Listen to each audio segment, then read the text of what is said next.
I'll just start.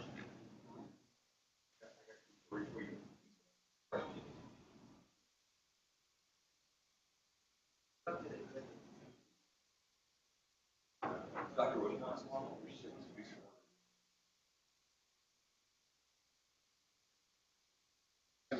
you probably can see that.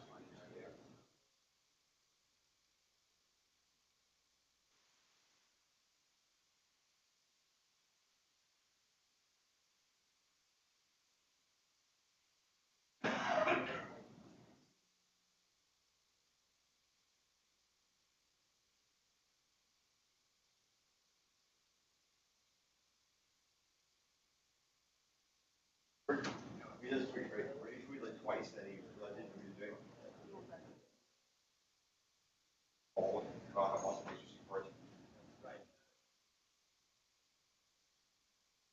Okay, everybody, if you could find your seats, we're going to go ahead and get started.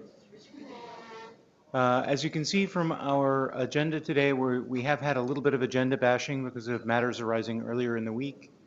The current theory is on the screen. What we'll do is go through the priority discussion that has been on the list, but we'll confirm in the room. Randall has one slide on this, and we'll go through that. Then Gary has about 8 slides to talk to us about what the null cipher use case he has in mind is. Then we'll go into the general security discussion. It says Eric Rescorla, but he will be played today by Martin Thompson. And then we'll hand whatever time we have back at the end of that over to the media capture group of the W3C. So I'll bring up your slide, Randall, and you'll be on a second screen.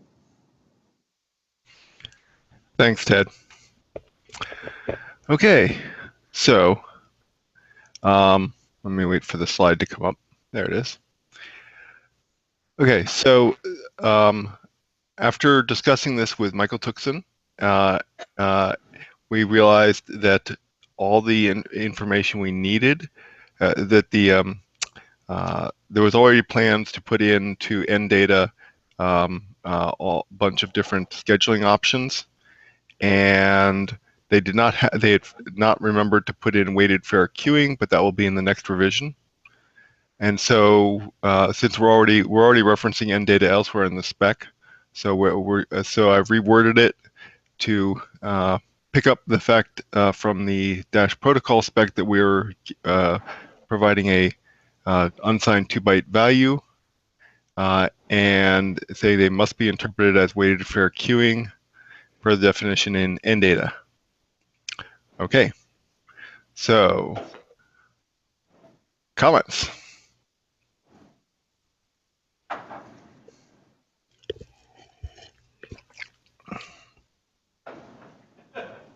If there are no comments, I think then maybe we're done, and we just wait on W3C to decide what values they want to use per previous discussion.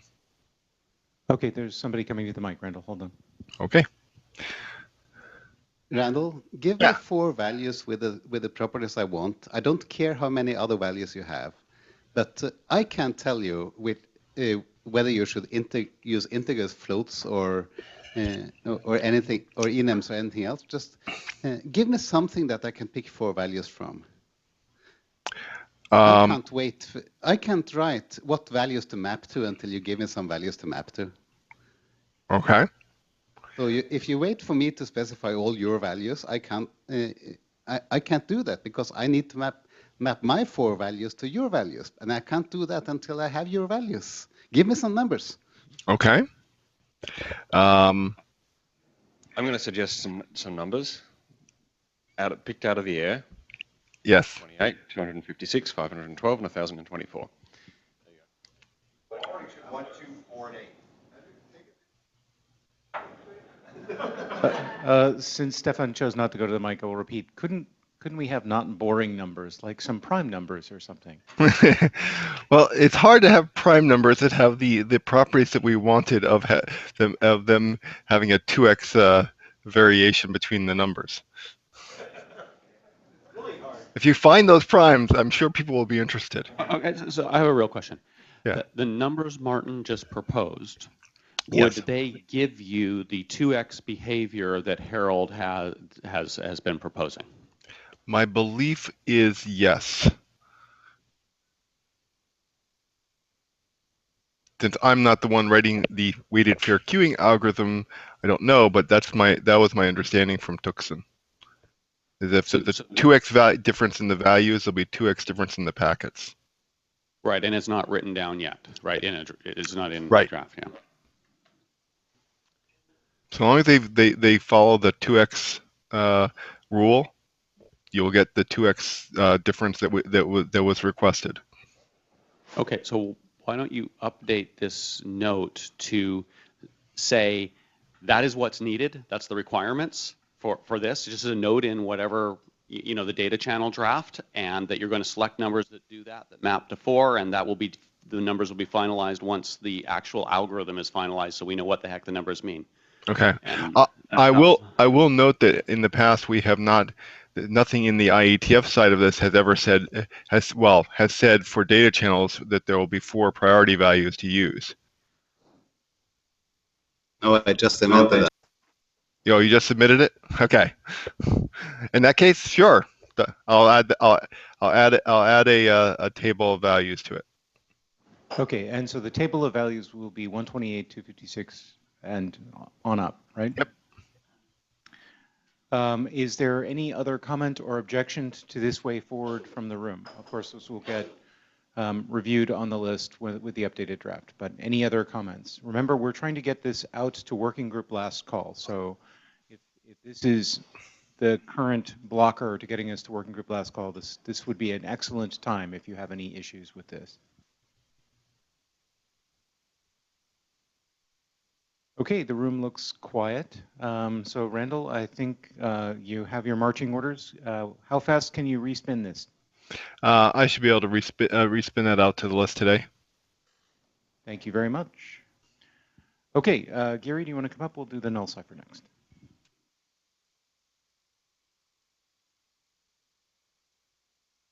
Thank you. So my name is Gary Mundium. I'm at Qualcomm Innovation Center. I want to thank the chairs for giving me the opportunity to discuss this before we head into the security documents. I know the security documents that Ecker's been working on are coming near to completion, so hopefully we can get some movement on this. I'm not here to re-debate the importance of SRTP. I'm not even here to re-debate the importance of DTLS SRTP. I believe that those are done decisions. We're not, and I'm not even here to argue about the merits of unencrypted media. We did that already on the email list. We talked about prisons and recording and all that stuff, and that's been hashed to death. I'm not going to do that again. I'm just going to talk about a specific use case. Can we move to the next slide?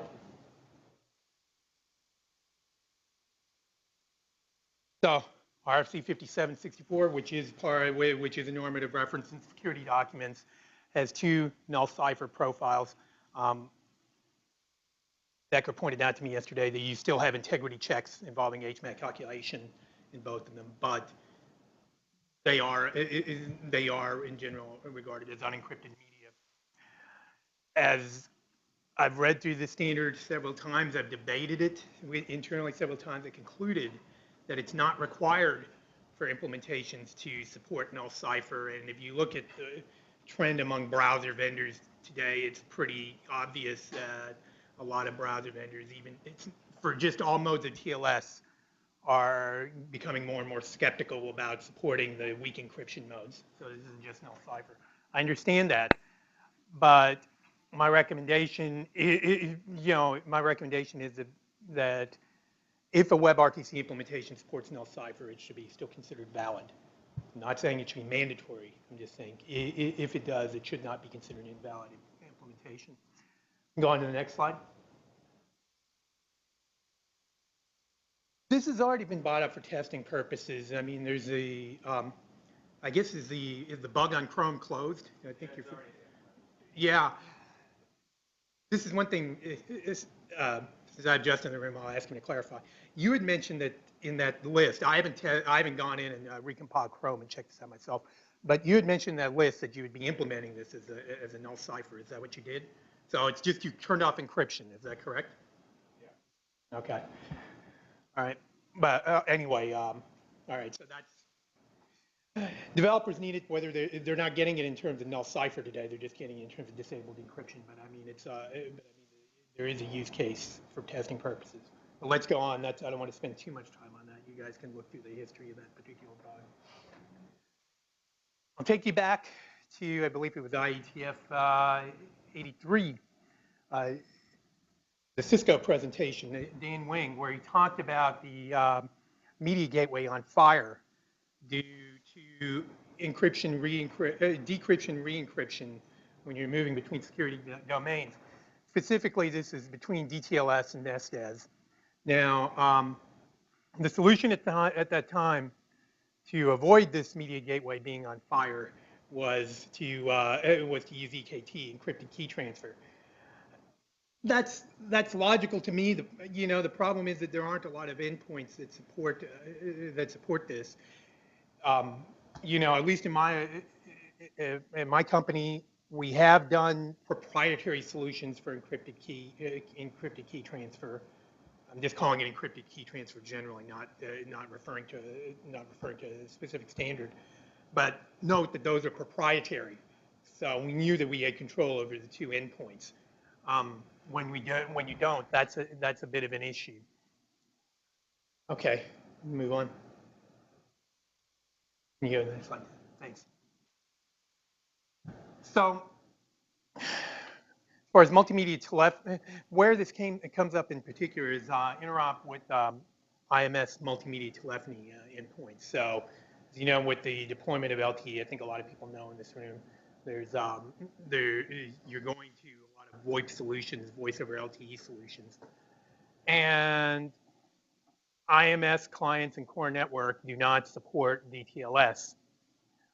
The 3GPP has been working on enhancements to the IMS core network to allow this to work.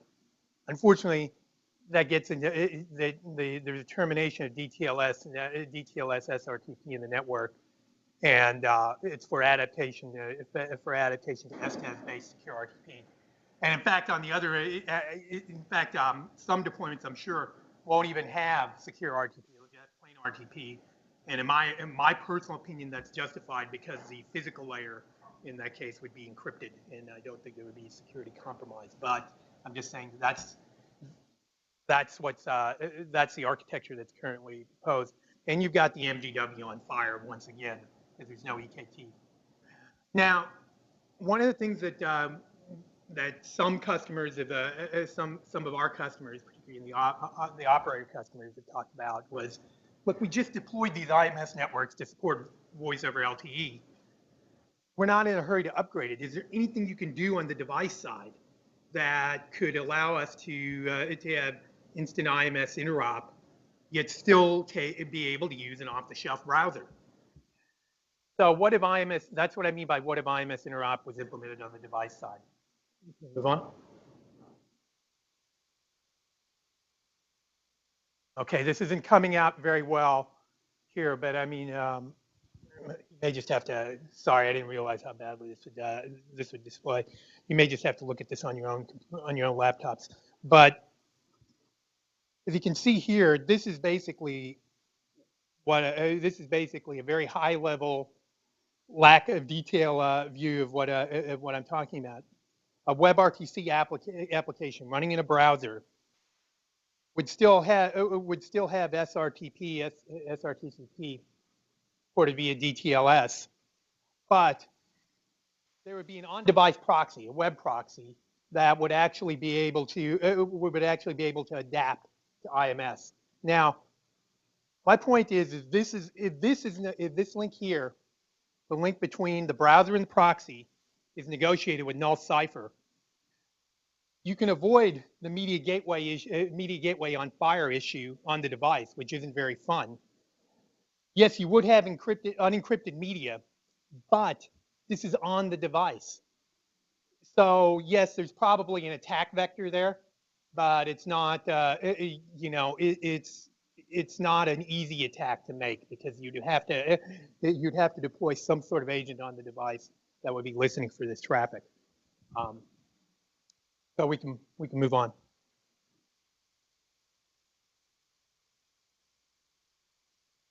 So like I said, so I mean, this is just a summary of what I'm proposing. We avoid the decryption, re-encryption. We avoid the decryption step at least, possibly re-encryption, but I mean we avoid the decryption step. That gives the.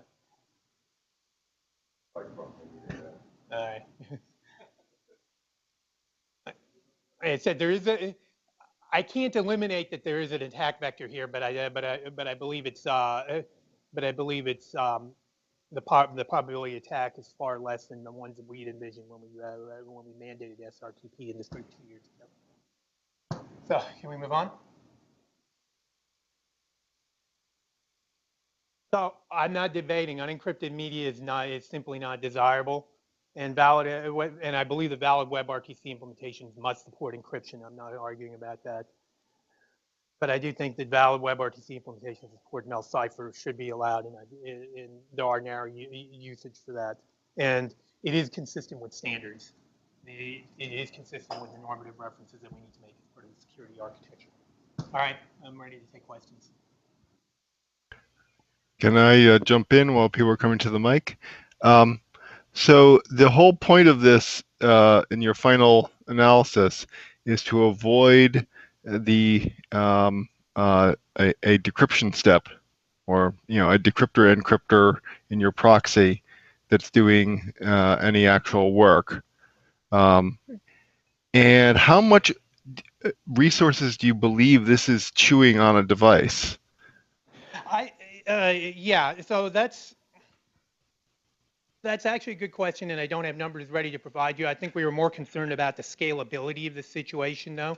Well, when Dan Wing in his presentation 2 years ago was talking about the MGW on fire, he was obviously talking about a media gateway that had to support multiple concurrent sessions. I think in this case, I think what fears us more is less. What we fear more is less the issue of one browser, one session, but more multiple native applications running simultaneously, having to do this. But well, yeah, you're right. I don't have numbers ready to provide you. Because I can tell you that the cost of doing that is the same as the cost of the encryption piece of, say, a three-way call. In fact, probably less. And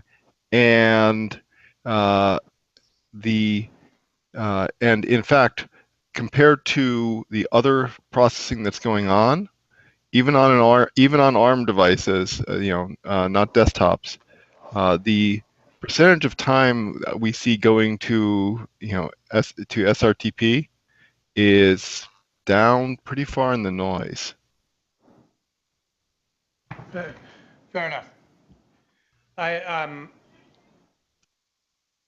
To tell you the truth, we normally don't even mess around that much with SRTP with Vultee. I mean, a lot of the implementations out there support SRTP nominally, but I mean the benchmark is done with RTP because it's all done over a cellular network end to end.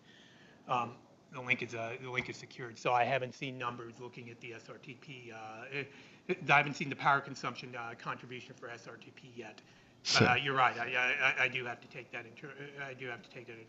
So if that's not a significant portion of the total application power draw, which includes running the Wi-Fi, Wi-Fi or 4G or whatever constantly, the screen constantly, and the audio and video encoders and decoders constantly, if it doesn't register on that scale, I certainly don't see any justification for even taking a small risk. Yeah, I contend your power budget is not the same as ours because you don't take advantage of hardware optimized codecs currently. So we wouldn't. So what you're seeing is the contribution from codecs versus the SRTP stack is probably a lot larger. The codecs. I mean, I appreciate that you've done benchmarking, Randall, but I mean, I'm saying we are working with hardware codecs. I know you're working with this, but I'm telling you, like an audio-only situation, I know you're not working with hardware optimized codecs. We can't offer you one. You're right. We're our sole provider for Mozilla, so Yeah, We let's can't put offer you a hardware optimized Opus codec. let's put it this let's put it this way. I mean, like I said, I don't think it's I think when you look at all the pieces that are going in, it's not it's not very high. I mean, I think it's darn small from what I've seen on the profiles. Okay. More exact, darn small. Huh? No, we owe specific numbers. We owe specific numbers. Go ahead. Yes.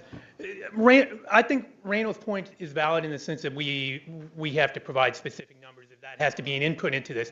My feeling, it shouldn't have to be necessarily an input into this discussion, because this is a valid operating mode in the standard. So I mean, I'm not asking that we make this the default operating mode. I'm just saying, just for certain use cases, a WebRTC implementation can be valid and support this mode. It would technically be providing unencrypted media, but the idea would be that the unencrypted media would never leave the device. Are you not? Are you a chair? Are you?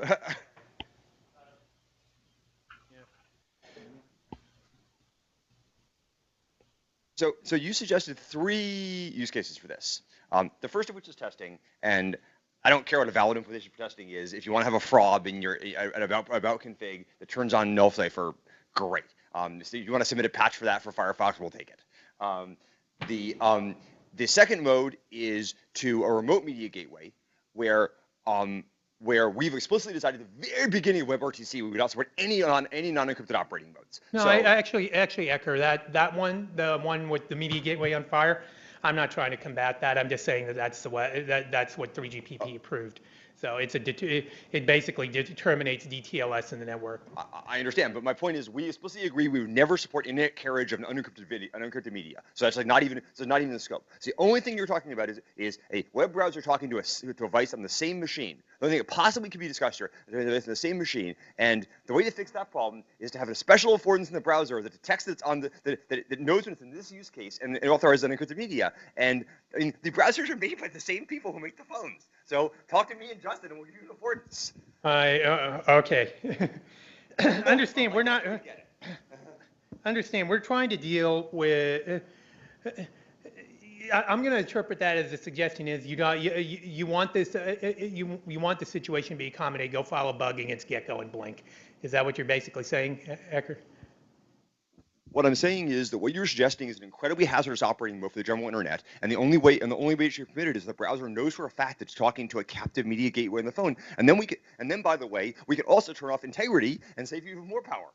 So I mean, if you don't already have AES optimized hardware on your phone, you soon will. And an AES counter is actually substantially faster than SHA in many cases.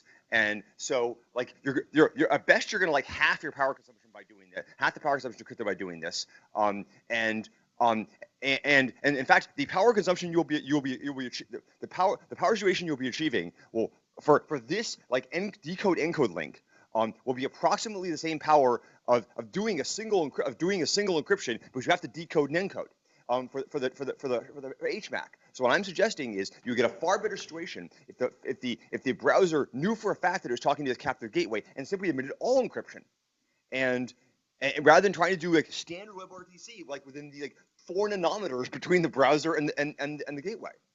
So is that would that require a standards change in your opinion? No. And so in TLS, we're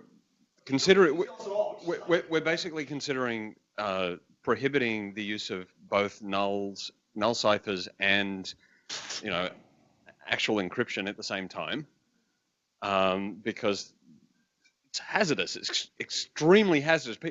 People get it wrong. So I assume you're also eliminating SHA-1 too, because you're trying to eliminate weak encryption modes. HMAC SHA-1 is perfectly okay. It's just we have better around. That's not the point.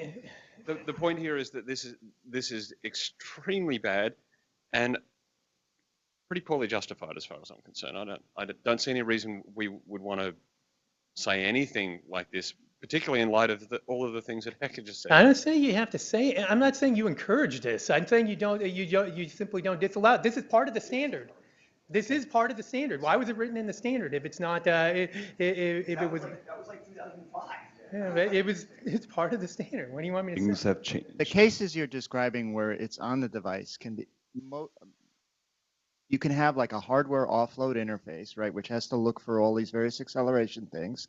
And if this thing is registered as a hardware offload, then it's going to treat it like that and give you the unencrypted data to go and do your acceleration thingy. So I don't know what this has got to do with, you know, any standards thing. It's just the way the. Well, first off, the on a bunch standard of- already supports it. But I'm just saying that you can, if you expose yourself as a hardware offload device, in many cases you can just, the platform will support it, and you'll get your data and do whatever you want with it. Well, wait, So here- you don't need to change any standards to do this.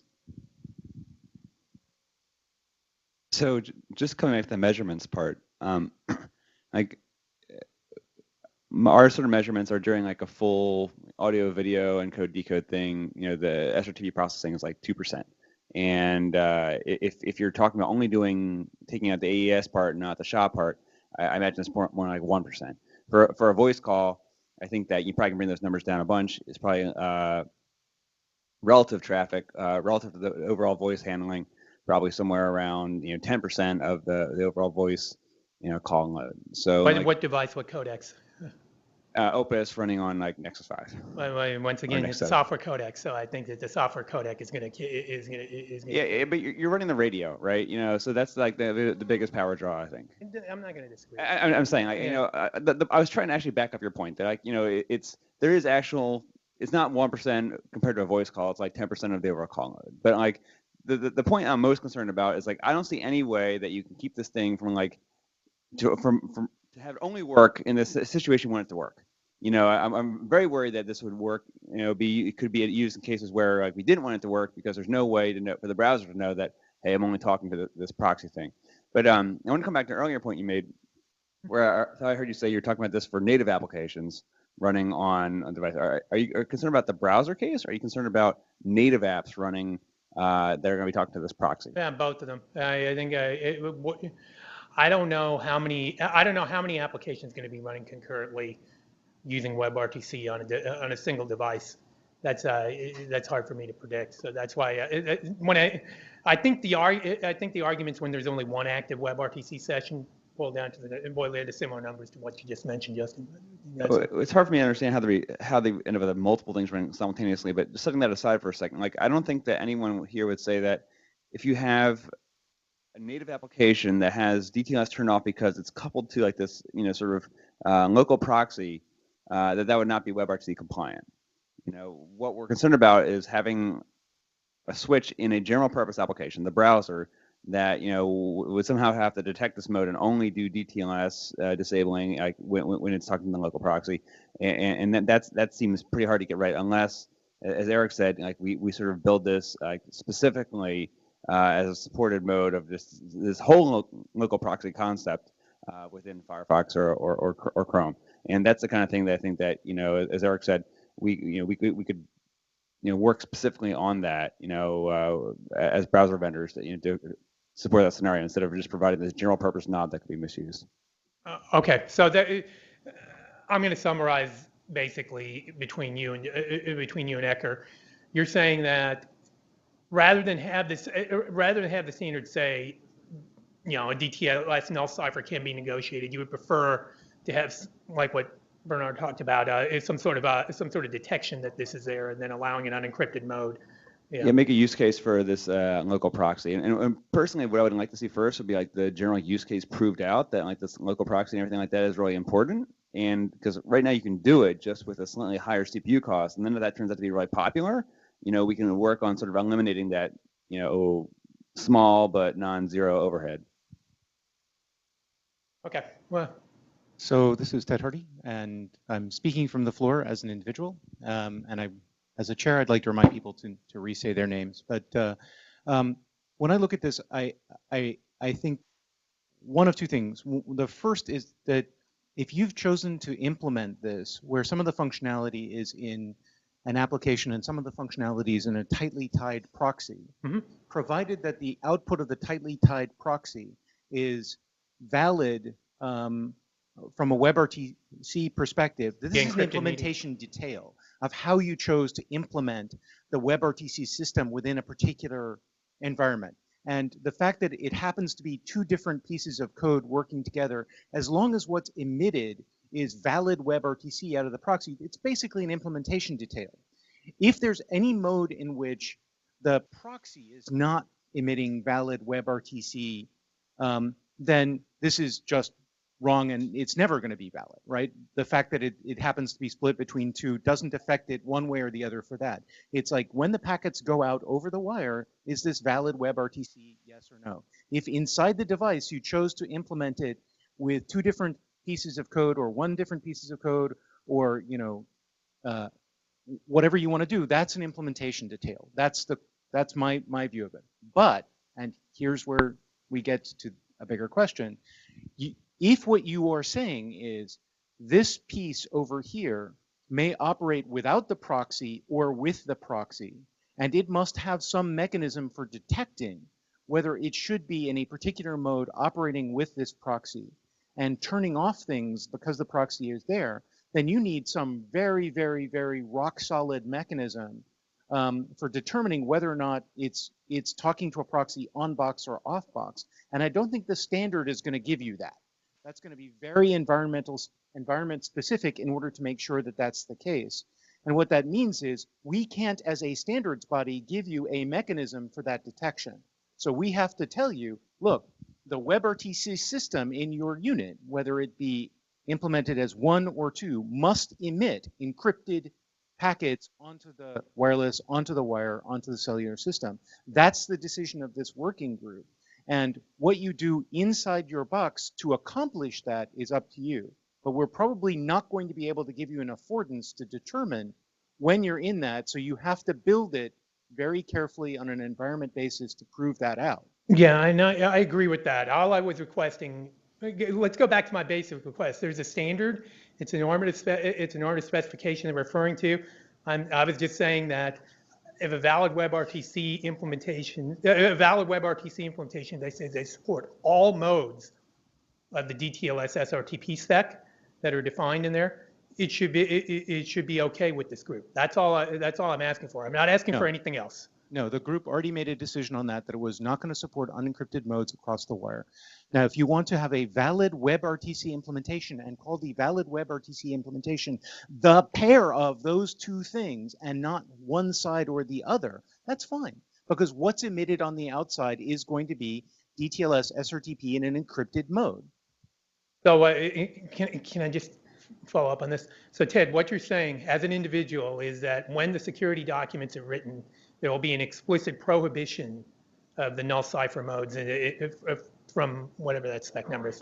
I just put the pull request in to make that doubly explicit. Yes, so I believe that was, so taking off my individual hat and putting on my chair hat, I believe that was the decision of this group at previous meetings. I do not believe it is at this point appropriate to re-ask that question because it was a very solid consensus that we were not permitting unencrypted modes across the internet. Inside your implementation, how you do the implementation, not our business. If you want to make it unencrypted between this part of your stack and that part of the stack and treat the whole as the WebRTC implementation, fine by me. But from the point of view of this working group, that means that the implementation is the combination of those two, not just one side. Okay. All right. I think you have other topics we've had. Is there anybody else who needs to speak on this topic? Yeah, I was just we're gonna speak now or we're closing the mics. You know, so I think with chair hat on, Sean and I both exactly backed the point that a decision to not have unencrypted media was already widely discussed and made in the working group. So I don't know that we can exactly, you know, I'm not seeing any consensus here to reopen that decision. So Well, I mean, just to wrap up the discussion, I'm willing to, if the combination of a browser and a proxy on the device that does produce encrypted media is considered a valid WebRTC implementation, I'm willing to go with that. And I'm sorry for wasting the group's time on this. Well, it's always interesting on this discussion. So like, look, you had 3 cases. One of them about the test flag for a test type mode. I heard every involved browser vendor send me a pull request or a bug or whatever. They're already there, right? So sort of some progress on that. On the one, I mean, IETF does not care how the internal architecture is distributed, broken apart into modules. Do whatever you want to do. On the decision of unencrypted media, I don't think we're really to reopen. It seems like most of the issues you're concerned about are semi-addressed. Okay, thank you.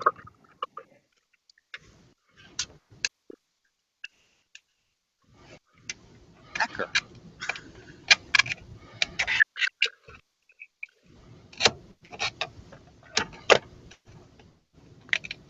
Someone needs to mute. I think it's Jonathan. Oh, thank you. Not normally the response we get for these sorts of things. So,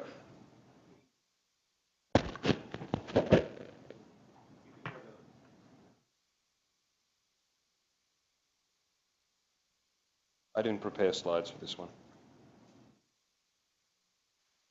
because I think it's in pretty good shape. Apart from the fact that Eka hasn't taken all my pull requests. And that's because we haven't discussed them yet. Well, we discussed them at the last meeting, but we didn't actually get time to close anything, I don't think. The note takers complained about missing things. So I'll briefly go through the things that I think we did actually get consensus on and see if anyone actually complains about that stuff. Sure. Not always clear. Is that better? All right. So let's go to the next one and we'll see where we end up up to the end of this one.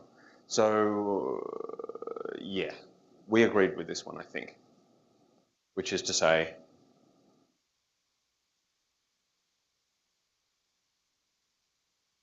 the username that the API allows an application to set when they're setting an identity provider needs to be in the protocol between the browser and the IDP, otherwise there's no point in having it in the API.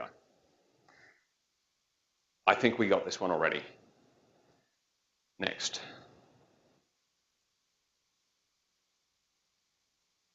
There's pull requests on the bottom of them. I think I sent some questions about that one. Can you just provide us a little bit more about how you see this protocol working?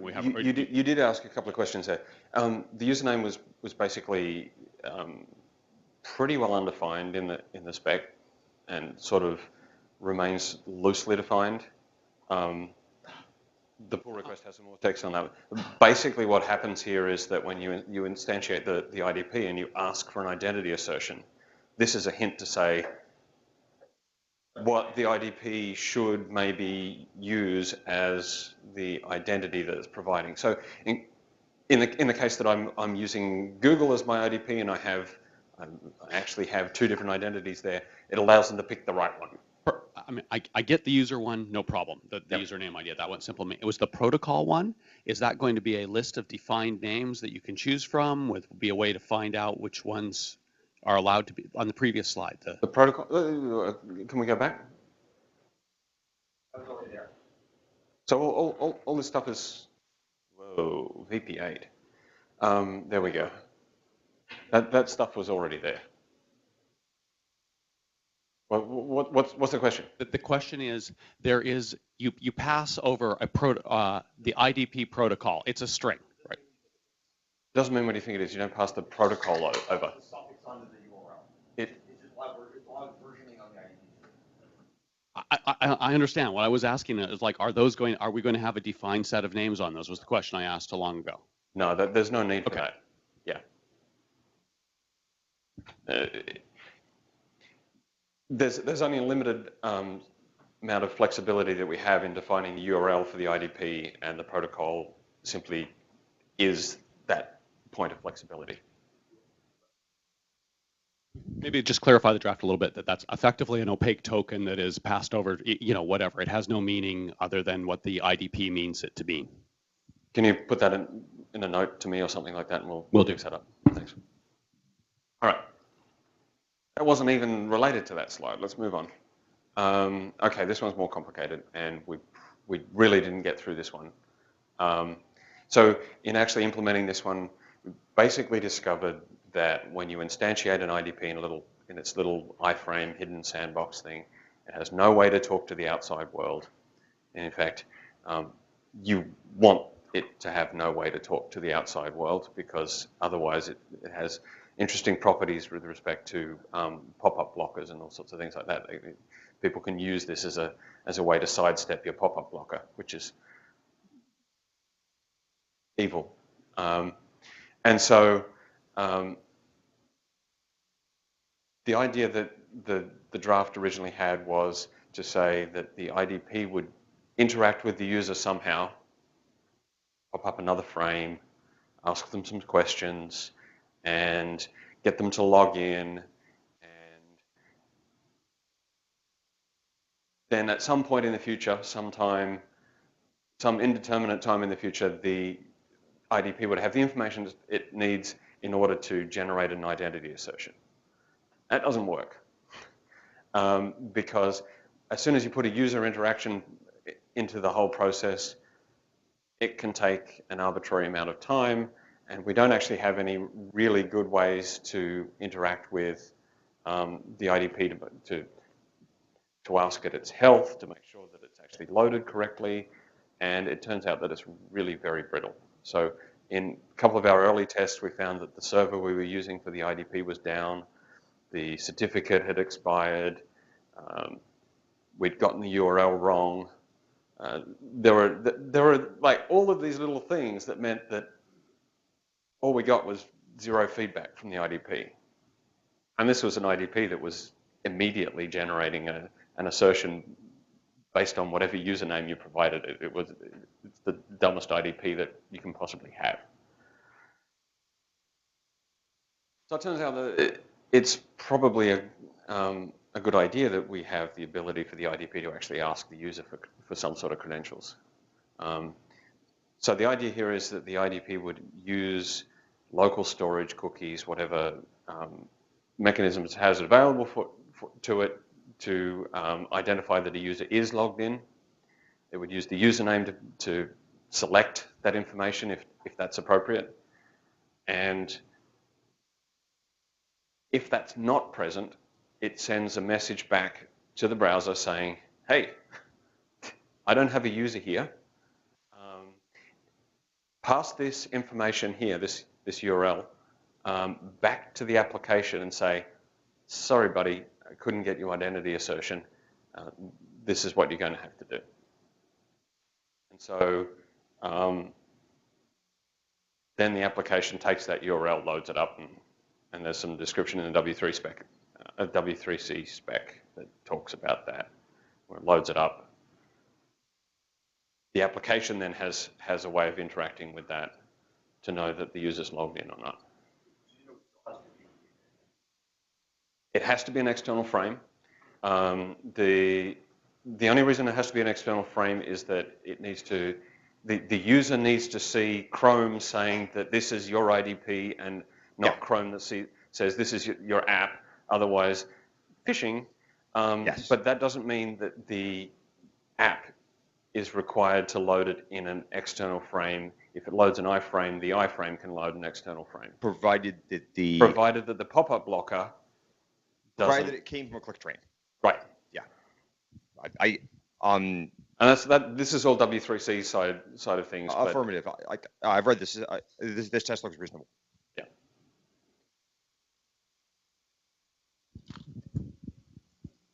So I think opinions. Eka says it looks reasonable. I'm not sure that that's.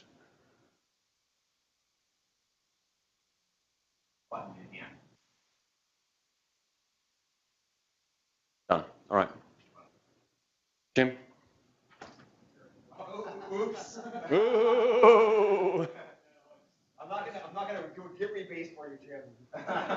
No, that's a revert. Jim Spring, Microsoft. Just one quick thing. In the draft itself, there was some discussion of pop-ups are not fashionable. Iframes are not really liked, but we're talking about one of the two here. Can that also be cleaned up in the spec as well?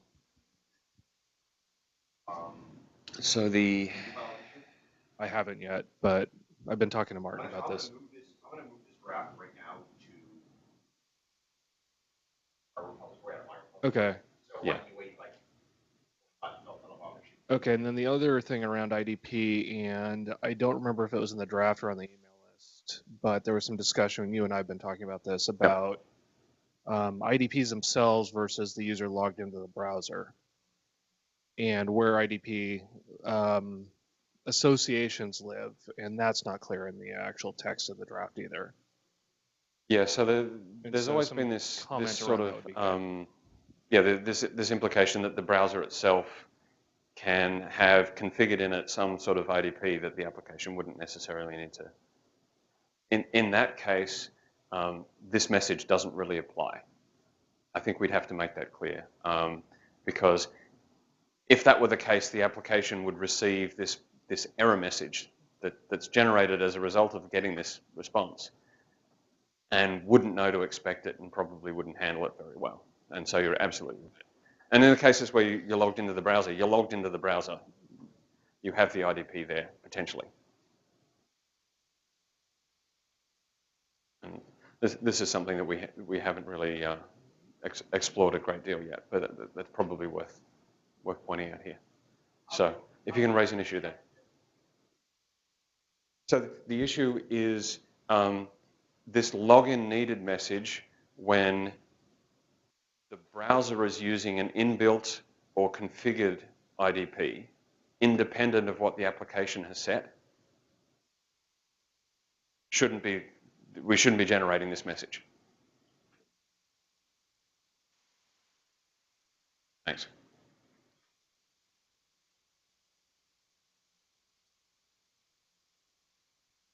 And so the affected draft, the security architecture, I think Ek has suggested that he's going to move that over to the RTCWEB working group, GitHub, and we'll be good. Now, can you move on to the next one, please, Dan? This one, I'm pretty sure we cleared up, and that is multiple fingerprints in the SDP, multiple fingerprints in identity assertions. In the alternative sense.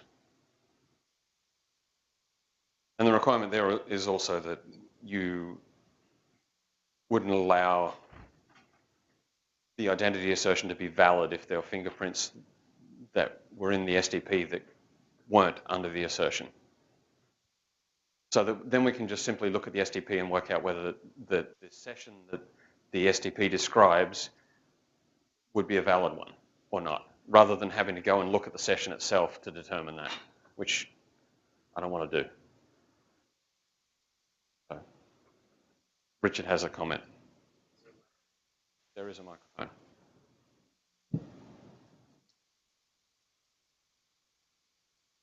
This is pretty minor and tangential, but I'm going to echo Jonathan from the Java room because I had the same reaction, which is MD5, question mark, question mark, question mark. Oh.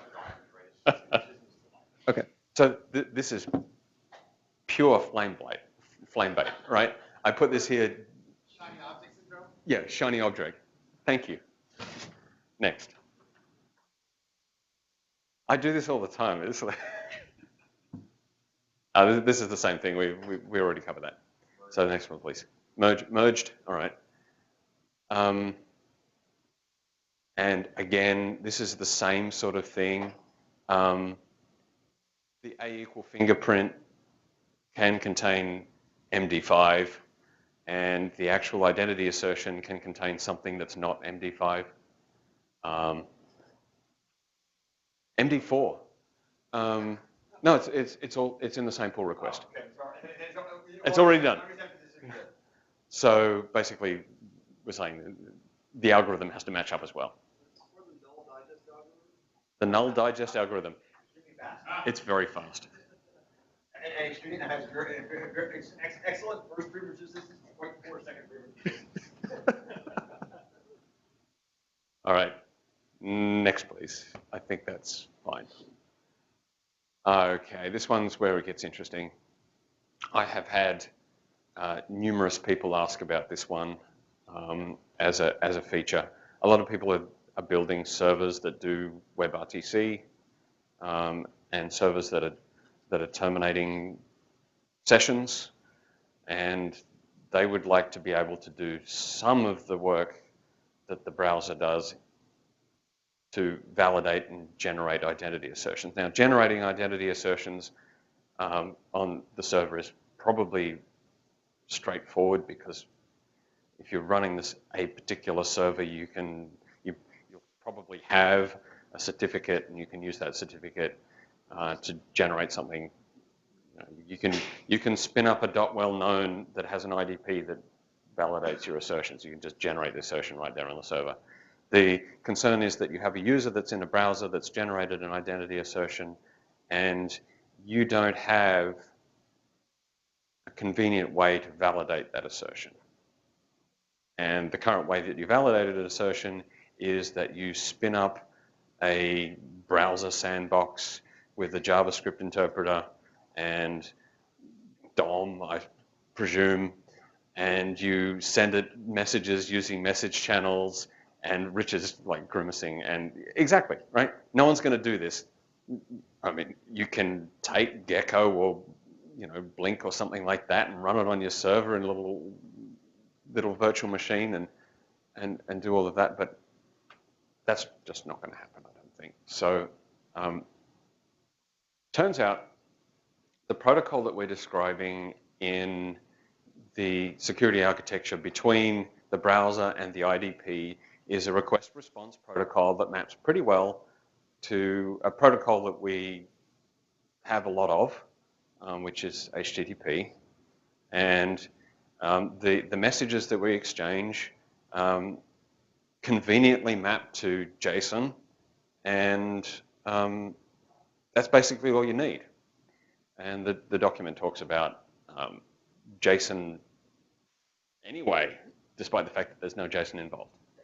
And Ted is grimacing for reasons I think I would have grimaced too. Ted Hardy, speaking as an individual again, I just kind of wonder whether if we want to go down this and describe an HTTP mapping in JSON for servers, whether it shouldn't be in a separate document and targeted for perhaps later delivery. I'm down with that, if that's the conclusion that others are happy with. I mean, I have a pull request, but it's not particularly complex, but there are considerations that I know these things tend to lead into. Gary Mundy from Qualcomm Innovation Center. Are any providers who are using Node asking for this, or is this just absolutely, guys? yeah. So yes, people running Node, people running Python, people running COBOL. I don't know. Okay, so it's not just a Gecko Chromium issue; it's more like a V8 issue type. No. This is not a Gecko Chromium issue in the slightest. This is someone who doesn't want one of those two things. They turn out to be fairly heavyweight. You're running a server. You've got 5 lines of Python to do some call termination stuff because you're using a toolkit, and then you need to validate an identity assertion. Suddenly you need 50 megs of browser, and all that entails, and that's 50 megs per user because you have to instantiate all these sandboxes and whatever. So it's disgusting. Martin, this is Dan Drutz at AT&T. Do you see this actually being used as the fundamental protocol by the browser and then exposing the UI separately? And if that's not the case, how would the distinction be made? Is just because the requesting party will invoke this particular HTTP protocol, as opposed to the browser popping that? So in the browser, we've already defined a protocol. You instantiate the little proxy and you send it messages, and we've defined what those messages look like. That's fine. I wouldn't see this being used in the browser at all. Though it could be. We already have something that works pretty well, and there's a number of reasons why that's superior to using HTTP post, because it actually gives the IDP the option of running its code locally from cache or by sending post messages to other windows. I don't think it can do that actually, because it can't know about the other windows. So again, the anyway. question was, the requesting party would actually make the choice. If it's a server, it has no other choice to do this but invoking this, right? Yeah, so if you're a server, you do have a choice, but the choice is not a particularly good one, is kind of the key point here. And there is one reason I think we might want to consider doing this in the main document, and that's one of generation and validation at the other end of things. You need to be able to distinguish which method is available, but we'll get into that later. More comments. Dom, so this means the IDP would have to support these two approaches, right? This increases what IDP have to support for. So as proposed, and unfortunately I forgot to put it on the slides entirely, there is basically a switch in the assertion that says, here's the methods that I support. So you would actually explicitly have to say what methods of validation you support, whether it be the IDP proxy sitting in the browser or the HTTP exchange protocol. And that's essentially one reason to do this now as opposed to later, because you can actually roll them up together, deal with that straight up front. Roman speaking. Just to clarify, essentially what you're saying is that IDP providers will need to provide a different protocol, which is server to server, in addition to protocol that they have for the server to browser. I'm not saying need. I'd say can. Yeah, essentially, and you need, and that might, a lot of that might come down to essentially you running the server, having a relationship with the IDP provider, and them exposing this. Basically IDP protocol for third party servers to use. That's right. It's just I mean, I'd like to see us to proceed with this thing rapidly. I mean, it's a nightmare to use an IDP that doesn't do this, particularly when you're building applications. You know, I mean, we just need this. We just need to nail it down quickly for the whole identity thing to be useful. And so I'd like to see us just, you know, if you've got a pull request and no one's going to object to it, let's just call it done. Ted's concerns are valid, I think, in that once you start down that path, you have to deal with the implications of defining a mapping onto HTTP and all that entails. And I've done that before, as you know. This is definitely not the right group. Well, aside from our esteemed chair here, who actually has experience in this area,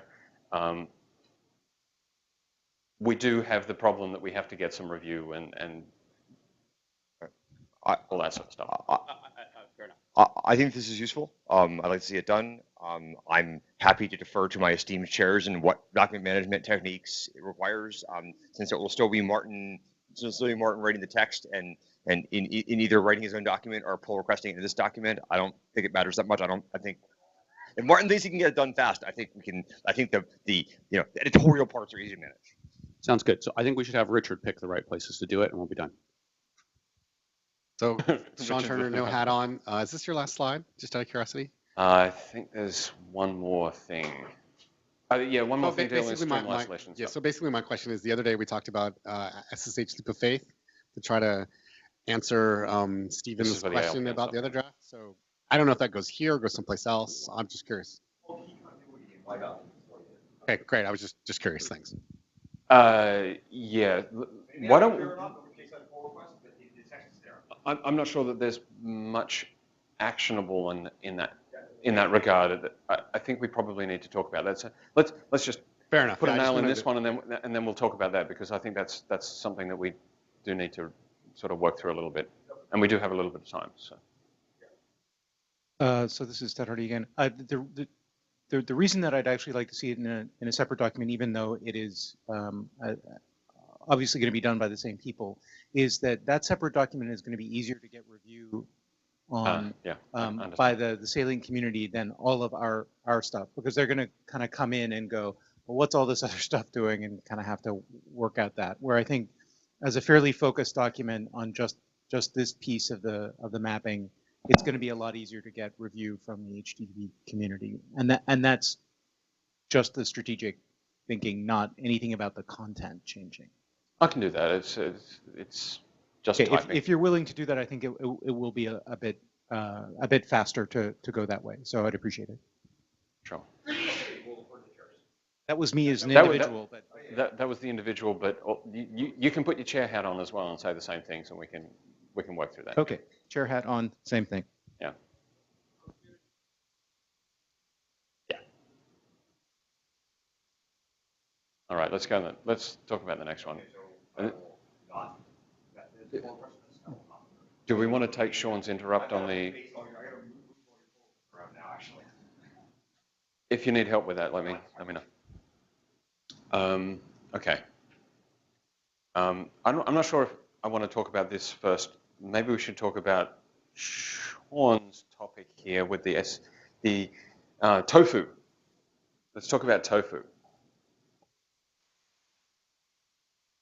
So, you want to grab a mic and summarize your understanding of where we were with the discussed comments? It came up with the requirements, right? Sorry, this is Sean again. So I came up with a requirements document. I guess it was just Stephen's concern that we want to have we don't want to be locked into just using an IDP, right? I mean, that's pretty much essentially what it was, is that it allows SSH style leap of faith. Yeah, I mean, so I've explained this many times, so I'll explain it again. The fundamental issue with any kind of tofu system or any kind of key continuity system with WebRTC is that the browser has no idea who you're talking to, and so there's no problem with the site maintaining given the affordances we did yesterday. There's no problem with the site maintaining a key continuity system. But in order for the browser to maintain a key continuity system, you would then need to have the site make assertions to the browser about who claims you're talking to, and have the browser verify those, which we certainly could do, but we have not attempted to do, and I don't think we should be doing at this point. But I mean, there are mechanisms for this. It's just the mechanisms require UI affordances which have not defined. I'll be happy to talk it over with Stephen. Yeah, I think. Why don't I talk it through with Stephen? We should probably talk it through with Stephen. I'd love to be there because that probably involves beer, so that'll be good. Yeah, no we problem. can all come and knock it out. I mean, that's how it works a lot of times with discusses. You just have to discuss it. Yeah. So. I think it would be quite straightforward for me to convince Stephen that we have covered as much of the space as can be plausibly covered. All right, cool. So we are working on mechanisms essentially for enabling key continuity without the concerns that come with that, being that you are on a particular site and you call two different people and they can now correlate you. Yeah. Those sorts of things but a lot of this comes down to having application buy-in. Right, absolutely. Yeah. So what I will say, however, is that I think this discusses a useful mechanism for us to convince certain elements of other W3C working groups that they might wish to do as our Lord and Master Barnes says. We can discuss that this afternoon if you want. Fair enough. All right. Thanks. All right.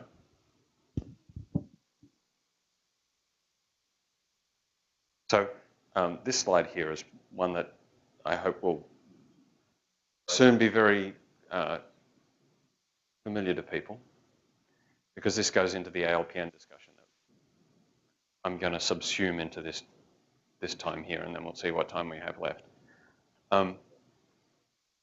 So the basic premise with setting up what I'm calling a confidential call in the ALPN document is that you protect the media that's flowing in that call from not just network-based attackers, but also attackers that are running JavaScript code in your browser. Sounds pretty scary, but we have to consider that the site that you're visiting is also an attacker and interested in doing nasty things. And so the way that we do this is we label the media that we acquire from the camera as being hands-off. And we do this with this peer identity constraint, in inverted commas, because it's not really a constraint. It's just a label.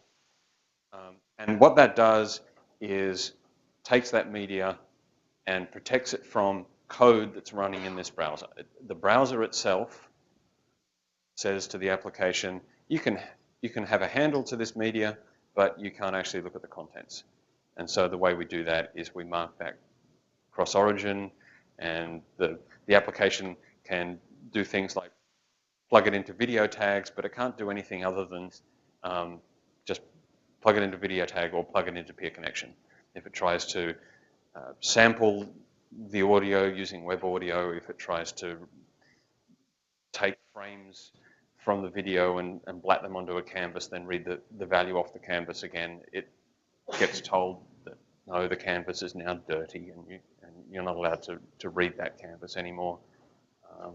What other ones have we got? You can't send it to a peer connection that doesn't have a matching peer identity. You can't record it. Thank you, Jim. Thank you, Jim. I think that's the only other thing that I'm aware of currently that we have. And so basically, the browsers already have this origin model that they use to enforce these sorts of things, and we're just piggybacking on top of that. So now we have protection for this media from the application running in this browser. We have an authenticated DTLS SRTP session that's running between the two browsers, and then the browser at the other end receives that media. It looks no different to any other media. It makes it fully accessible to the application, and since it's probably the same application running here as is running here, you've just circumvented all of the protections that we have required, and the application can do what it wants with this media. It can sample it, it can record it, it can blat it on canvases and read it back off again. It can do all of these wonderful things, basically working its magic before rendering it to the user in whatever way they like. Now, of course, this is somewhat already possible. So there's two concerns here. One is that the application has actually now accessed your media. I think this is probably the most serious one, and the one that we should be worried about the most. The tricky one is that the application can now misrepresent your media by modifying it in various ways. This is actually already possible in the web context because of the way that you can overlay things on video that's playing back. You can simply not play the video back and substitute something else that you've acquired from some other location. So there's some UX affordances that we need in order to ensure that the application can't misrepresent what's being displayed or what's being provided across the network, so that you can't have a confidential call with someone where they tell you all of their deepest, darkest secrets and you don't learn anything. Or you learn some things that are actually patently false, inserted based on whatever the application wants to tell you. Oh, I have a question. What is your thinking about the user interaction here? I mean, now you're saying that this application should get access to my media, sort of, but would the user understand it? Because some applications you would like to be allowed to record or do some other fancy stuff. Right. So, and I think it will be a really difficult question. I mean, how it's already difficult to understand as a naive end user what you allow. Yeah, so I think we've got a pretty good understanding of what the UX on this end looks like. We simply say, rather than saying this site wants to access your camera, it's this site wants to send your media to someone in particular, and we have different different indicators to say that this is a secure call that is being created as a result of accessing your camera, as opposed to the site can do what it wants with your media. On the other side of things, it's very tricky, and we're talking to UX people about exactly how to present that information. We have ways of surfacing what media is present in the browser and what it looks like. But doing so in a way that a user can say, yes, I'm on a secure call, as opposed to, yes, I'm on just a regular call where the browser has, the application in the browser has access to all the media.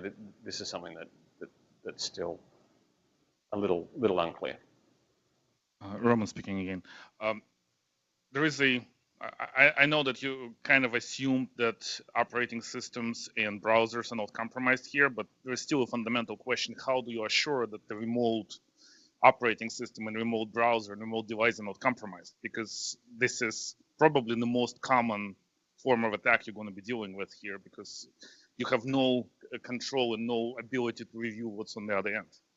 Yeah, so the basic premise here is that I'm operating with an uncompromised operating system browser application framework. The only thing that's evil on my machine is the JavaScript that's running. And that's why we have a web sandbox and all those sorts of things. And when I establish the call to fluffy@cisco.com, I make an assessment about how much I trust fluffy@cisco.com with my media. And part of that assessment is whether I trust him to run a secure machine with a secure operating system and secure browser. And I have a fair degree of assurance that this person knows what he's doing, so that's okay. Well, we can't protect against in broken case of browsers. Colin, you can probably make this assumption, but in case of regular users, this assumption is most likely null and void. Of course. So it's in a sense, this is a solution for a problem which has a fundamental kind of an underlying flaw that like for most of the regular web users, there is no way to assure that their computers and their browsers are clean. And so we shouldn't do TLS, right? No, it's not about doing TLS. It's TLS is about different, like there are different levels of threat. One level of threat is essentially that anybody on the network can intercept the traffic. The other is that essentially the particular computer is compromised, and again, it's, like in systems which are make those claims, they typically again the computers are reviewed, the software is signed and verified. There is this whole certificate chain that operating system and software is not compromised, and it's presented somehow through the network. Like this is not possible in the current architecture, as far as I can see. Yes, I don't. Yeah, I don't understand where you're going with this. I like when I have a call with Martin, whatever the software, whether it's a phone like this, or whether it's Hangouts. At the end of the day, or it's this. At the end of the day, I have to evaluate what his computing environment is for. The purpose of this design and any concept design needs to have a secure channel between me and the guy off at the other end. If like not to attempt to secure it against him having a keylogger or having spyware on his computer. That's just the way that all ComSec is. If you want to fix that problem, like this is like a huge problem that was not on the table. So I just don't understand where you're going with this. In some sense, so in a sense, so I guess this problem is limited to JavaScript to the web application only. The point of this exercise is to give you a level of assurance that would be comparable in a WebRTC environment that would be comparable level of assurance you would have if you're running native software on your machine. Yes. Not about DRM. Oh, yeah, that's the other point. It's certainly not about DRM. So the idea here is, and someone's asked about this. So say you've got this isolated media stream that goes all the way to the other browser and it's protected from the application. Isn't the user well within their rights to ask for that to be recorded? And the answer is yes. But the user makes that choice, not the application. Not the JavaScript. Not the JavaScript. Certainly not the JavaScript. We don't trust those guys. So Colin James, individual here, to sort of change topics. I mean, I think that this is actually pretty simple to solve. I mean, okay. Yes. I was about to get to that. Yep. Do you have another slide on that? Should I wait to that, or do we have something? Yeah, we do actually have another slide on that.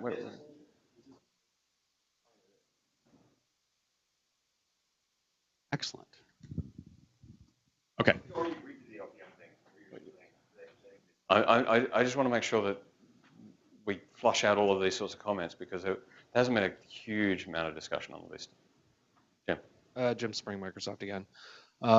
You and I have talked about this, but one question I do have is peer identity, you're giving a name essentially in the thing, but I haven't seen any text mapping that to anything related to IDP. There's an implicit relationship there, but there hasn't been text around how IDP plays into isolation at all. There is explicit text in the W3C spec about this, and that's where it... In Security Arch, I don't think there is, or on the IETF side.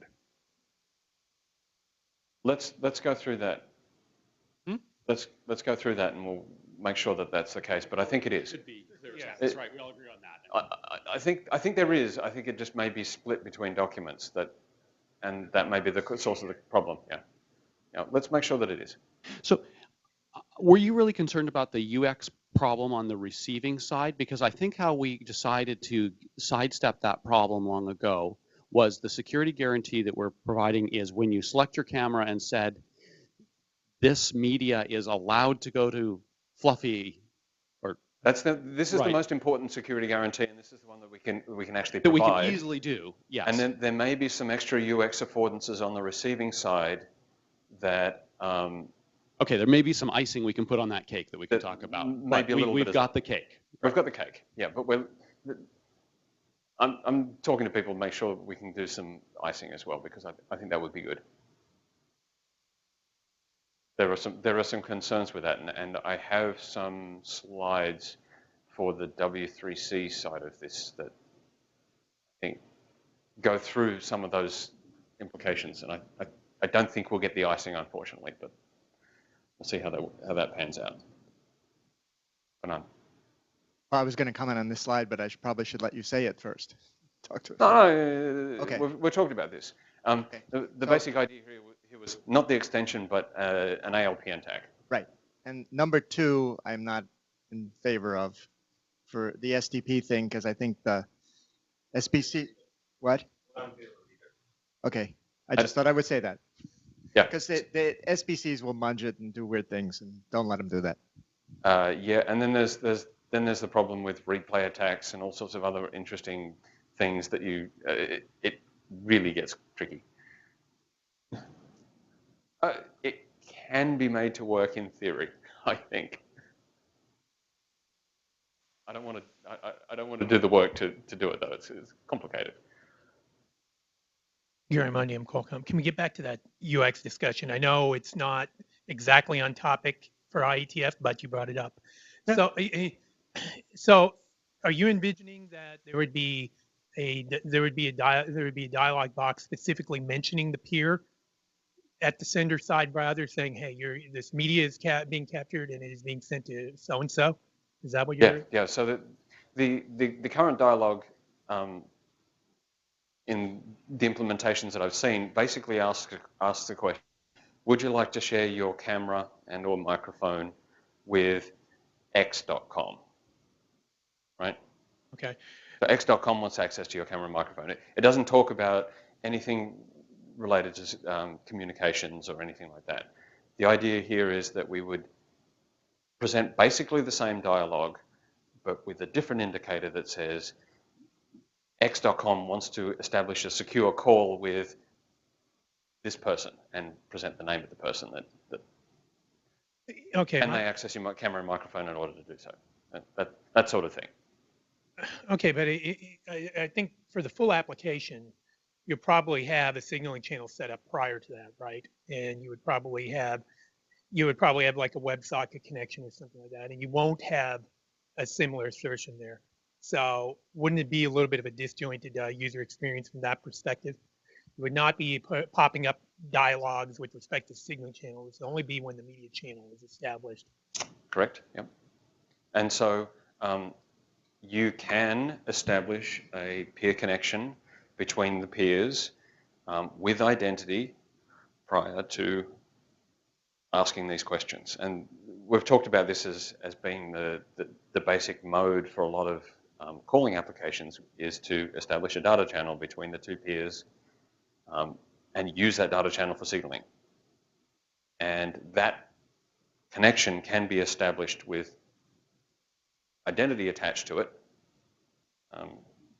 There's a question about that with respect to the isolation properties, but you can establish an authenticated channel with your peer prior to asking this question. I'm not sure where you're getting at, though. Well, I think the isolation properties are there, but I think we're talking about what the necessary UX is with respect to isolation. You raised this. You wanted to see a peer, when the media connection is established, you wanted to see a specific dialogue window, whatever you want to call it, to the user saying you are establishing a media connection. You are sharing your media with so-and-so, some specific peering party.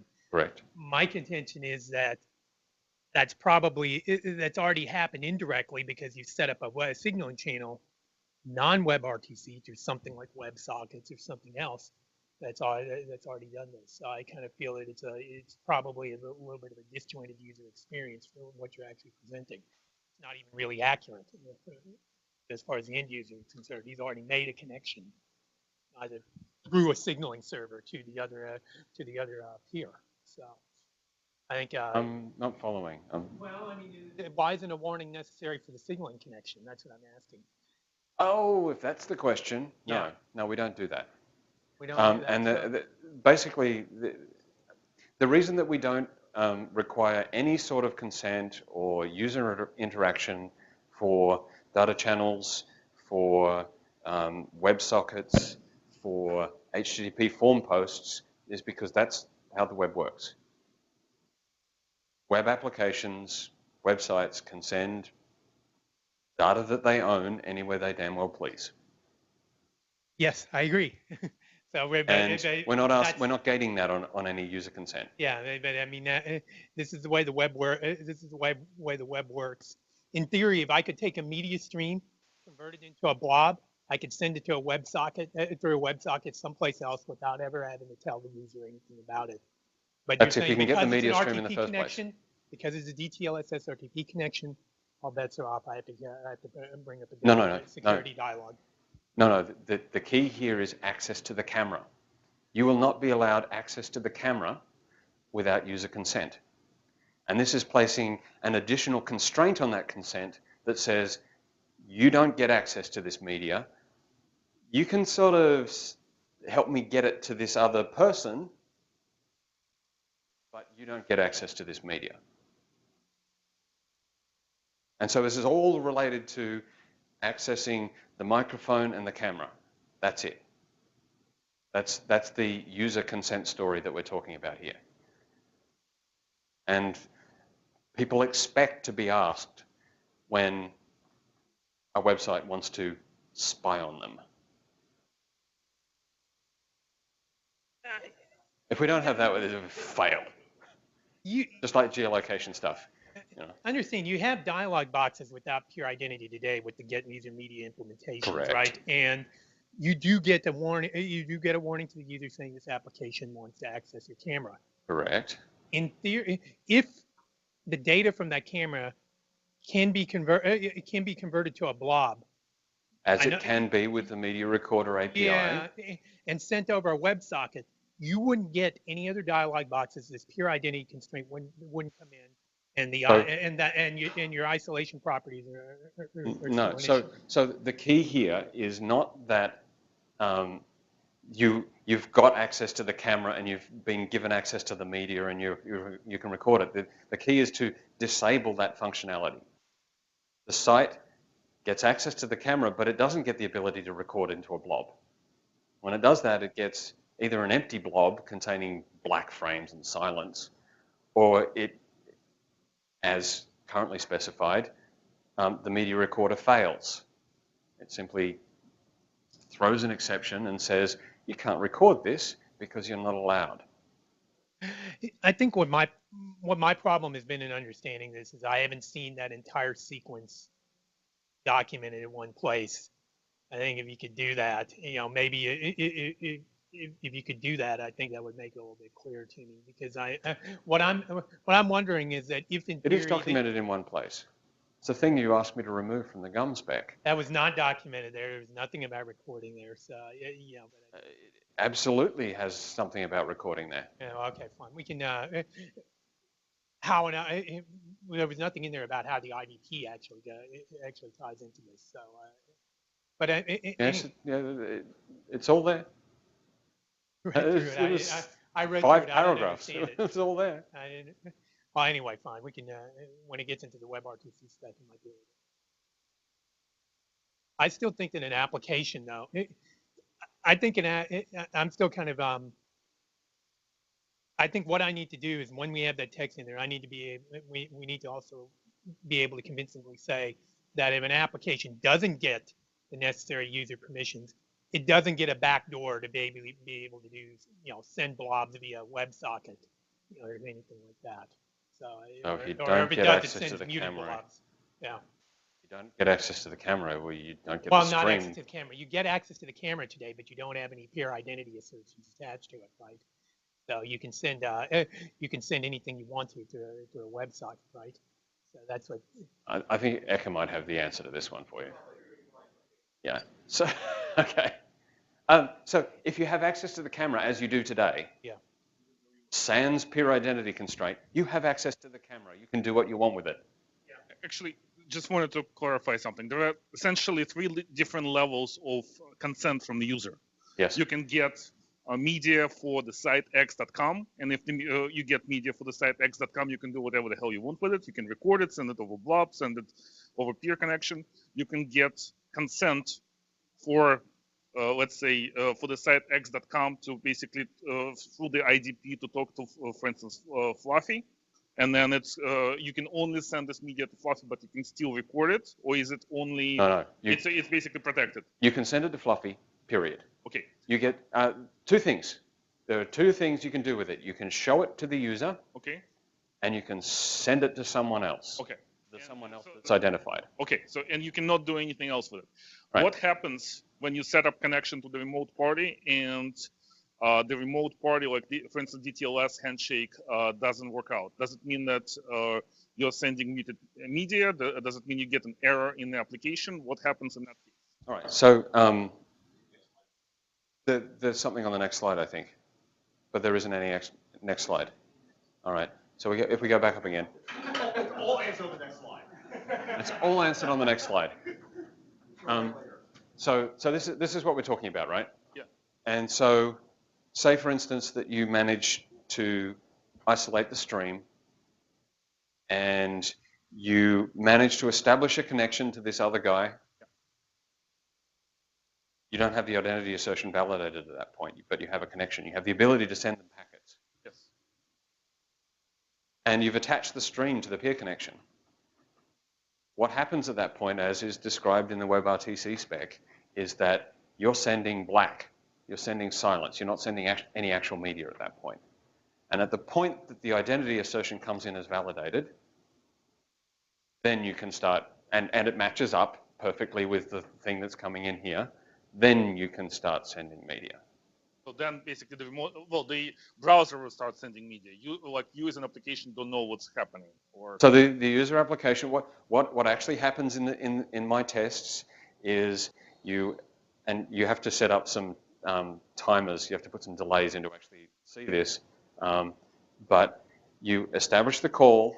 The guy at the other end sees black for a brief time, and then it pops in as the identity assertion is validated. And you don't have to do that, right? You get an indication. Right. So you don't have to you don't have to show the black screen as an application because you get an event when the identity comes through. It's almost out of battery. Yeah. Right. So, and the other case is you've established this, you've tried to, get the identity assertion and it's failed. Depending on how you've set up the peer connection, that either causes the peer connection to break, or you just get black indefinitely for that string. And there's a number of considerations around that I'm discussing in the WebRTC side of things that I think we should probably discuss more there. Point, can we leave a mic by Ecker so that people can hear him when he interrupts? Sure. Yeah, and just because I've been commenting on this on the mailing list, yeah, I think I understand it. I think I see the valid use case for it, and I support including it in the spec. One interesting property of the solution that has the negotiation in DTLS, unless I have messed up my understanding, is that the isolation property applies to all streams on the peer connection. Correct. And this is a discussion that I'm hoping to close on the W3C side of things, but if you want me to bring that forward, I can certainly do that. Oh wow, you lost the batteries there. My little box is empty. Big one, yeah. Oh, there's some more down here. Choosing the mechanism is since choosing the mechanism seems to force the choice of one or all. Then the discussion of the mechanism should include whether we're okay with forcing this choice. Okay, so I can see good reason for. I can see an argument for saying that, oh, let's make it simple. Let's force the choice to all. Yep. But, So I'd like to have that discussion. Let's have that discussion once we clear the line, because I think I didn't actually prepare slides for that, but it's the ALPN stuff. So Jim, that's where the choice is there. We talked about servers earlier in terms of surfacing a UI for IDP stuff. Has there been any thought about stream isolation with the server in the middle? Yes, we don't need it. When you're operating a server, you don't have the problem of running potentially hostile JavaScript. You're running a server. If you're authorized to access that content, you access that content and do it. That's it. I was just going to add one more. I mean, yes, we're very interested in building conferencing systems where the conferencing MCU does not have access to the media, and expect to be adding some drafts on that at some point, not in this time frame.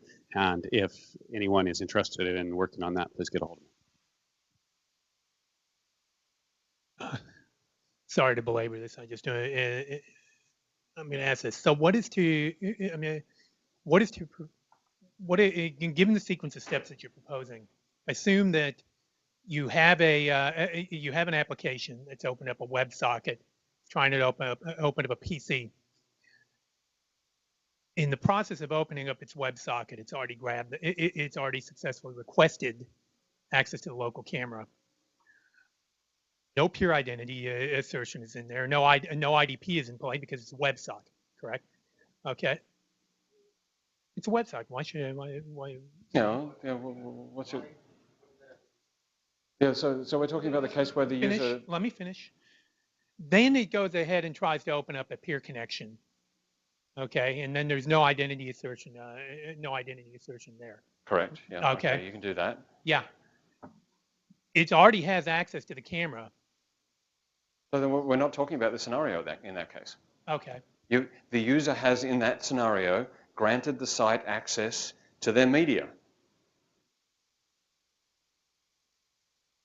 You've just written them a blank check. I mean, that's it. Carry on. We're not talking about that scenario. We're talking about the scenario where the user wants to say, the site is not allowed to get access to my media. And I think Dom might have some clarification there. So I think the confusion comes from the fact that if the app doesn't offer that choice, then the user basically That's right. mechanism That's of true. data. This While I requires think- the app to Right. explicitly say, I'm going to support this mode.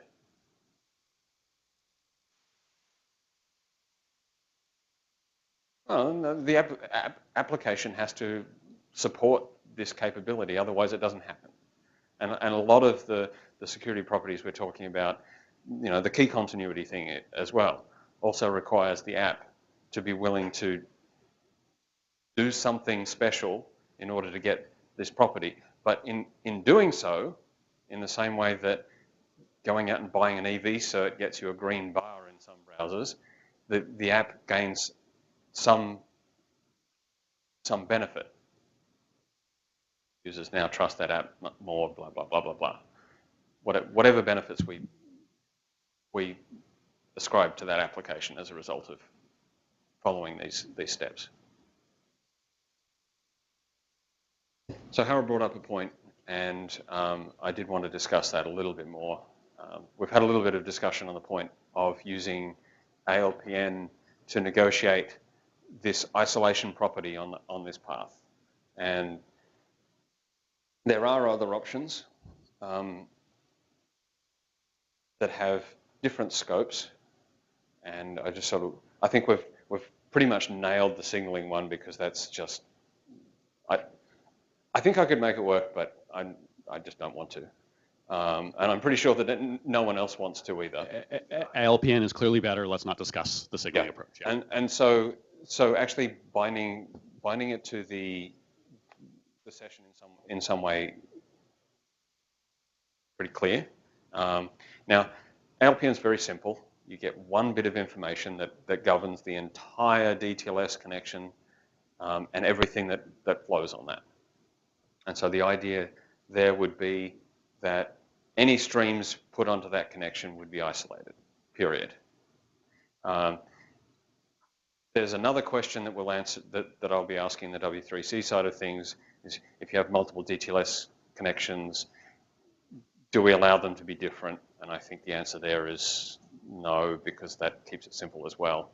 But we do have one more choice that's available to us that I'm sure everyone will love, and that is making the isolation property a property of the stream itself.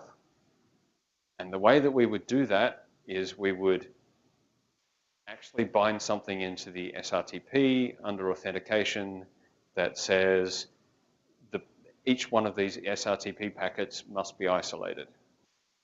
And then you could... You mean in the SRTP header? Yes. Okay. Header extensions for the win. So, Tedder, just to make sure I understand, would this actually be on a stream basis or a track basis? So it would have to be the track, because that's the granularity that we have. Right. Okay. So if it's on the track basis, RTP stream is what I'm talking about. So all of the RTP streams produced by a single track would be marked in some way at the SRTP layer with all of the associated reliability characteristics of RTP, i.e. I assume you're going to protect these MD5 too. Based on your previous trolling, I think you're just trolling, right? Yeah. No, the 24-bit Mac is perfectly adequate. SHA-1, like. Okay, yeah. Yeah. Okay. Don't feed the troll. So I went through all of this. If anyone wants to propose that this is the course we take, we do get the property that Harold was hinting at there, which is that every single individual track can have an isolation property independently. Actually, well, the other way of, again, addressing the same misfeature, again, Roman speaking, you can identify this isolation property on each track. And if you connect it to the DTLS connection, which doesn't have the right identity, you essentially send blank. So you don't need an extra headers and SRTP. That's what I'm proposing. Yeah. So the session itself, the DTLS connection is either marked all the streams are isolated or all the streams are not isolated, and that's it. Well, what I'm saying is that, for instance, you can say that that particular track from the camera is isolated. If you connect it to a DTLS connection, which doesn't have the right identity, then it's you're sending blank. Yes. And if you connect something which is not marked as isolated to this DTLS, like for instance, a track from a different camera, if it's not marked as isolated, then you send it through. That is the substance of the proposal.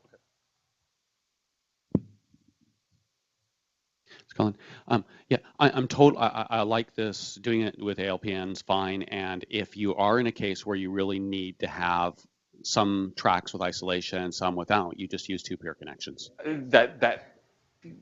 That is, I hope, the conclusion that we reached this afternoon as well. Thank you very much. Yeah, so you need more DTLS connections. I mean, it's 2 now. Yeah. But the phone is burning. Yeah. It has to do, what is it? One more discrete log. Okay, I'm going to stop trolling and sit down now. That's the discussion we just had. Yeah, I had one detailed question. I mean, could you leave the actual identity blank here and just get local access to isolated media? You can set the identity and peer identity to something that you can't send to, and then you can't send it to them. You can display it locally, yes. Yeah. Yeah, so Mithra sent me some slides on that one too. I need to get the slides. Yeah. Martin, this was issue 6. What's the conclusion? That's what I just came up to. While he's going to get the slides for consent freshness set up, we're going to have the fun question of how many of you feel like you followed the conversation and understand where the proposal to do the ALPN version of this. Please raise your hand if you feel you followed the conversation. Great, a very high number. How many of you would agree that it's okay for us to use ALPN as the proposed method forward? Please raise your hand. Is there anybody who objects to using ALPN as the proposed method? Okay, I see no objections. So the next consequence of that would be a proposal going out to the mailing list for the adoption of draft Thomson RTCWEB ALPN. So I will send that out. Is there anybody who in the room who has an objection to this particular document? Since there was nobody to the general approach, I doubt it, but just for completeness sake, no. Okay, so the action item for recording is the chairs will move on the mailing list for adoption of draft Thomson RTCWEB ALPN. Do we want to have a quick 15-minute break before we go to consent freshness? So we want to get through consent freshness and have the break before the media capture group. People need coffee. Okay, so we're going to take a 15-minute break. We'll be back at 10:30.